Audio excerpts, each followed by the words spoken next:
ये तो सरकार पता नहीं क्या कारण है कि इतने दिन से हम सुन रहे हैं बच्चों की डेथ हो रही है या जगह जगह पर ये प्रॉब्लम आ रही है। अलवर में, भरतपुर में, पता नहीं कहाँ कहाँ पर, सीकर में भी। तो जब मालूम, सीकर में भी, जब मालूम है कि राजस्थान का नाम आज पूरे देश के अंदर मेडिकल को लेके, स्वास्थ्य सेवाओं को लेकर के आज नंबर 1 पर है। पूरे देश के हर राज्य में चर्चा होती है कि राजस्थान सरकार जो पहले थी कांग्रेस की, तो 25 लाख का जो इंश्योरेंस था वो,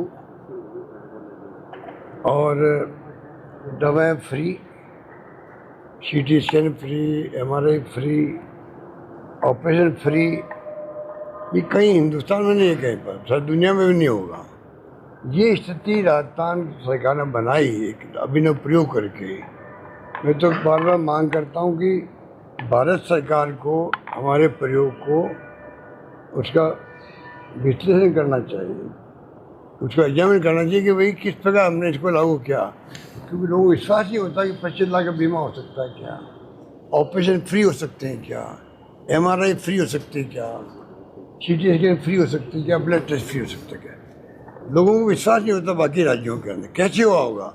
तो मेरी मांग है केंद्र सरकार से भी, अन्य राज्यों से भी, कई राज्य के लोग तो आके देख के गए होंगे, कि इसका पूरा जो है विश्लेषण करे राजस्थान सरकार योजनाओं का, कम से कम स्वास्थ्य योजनाओं का, जिससे कि वहाँ के लोगों का भला हो। और ये संभव है, 25 लाख का बीमा भी संभव है, फ्री इलाज संभव है, फ्री ऑपरेशन फ्री है, सारे टेस्ट फ्री है, सीटी स्कैन फ्री है, एमआरआई फ्री है।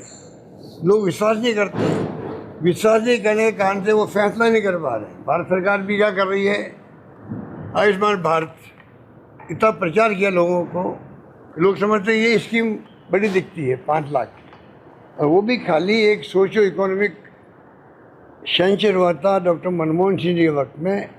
वो स्कीम खाली उन तक सीमित है, आम लोगों को मालूम नहीं रहता है, उनके लिए वो स्कीम है, खाली पूरे हिंदुस्तान के लोगों के लिए नहीं है। हमारी योजना जो थी राजस्थान की, वो पूरे प्रदेशवासियों के लिए, रात दिन का फ़र्क है। पूरी पब्लिक के लिए करना और एक वर्ग के लिए करना बहुत बड़ा फ़र्क होता है। अब इन बातों को अगर कोई गहरे में नहीं जाएंगे तो फैसला नहीं कर पाएंगे, वरना भारत सरकार ही फैसला कर सकती है। कम से कम शिक्षा और स्वास्थ्य पूरी तरह फ्री होना चाहिए लोगों के लिए। जो अफोर्ड करने वाले होंगे, पैसे वाले, वो तो फ़ायदा उठाएंगे नहीं, वे ले लेंगे प्राइवेट सेक्टर।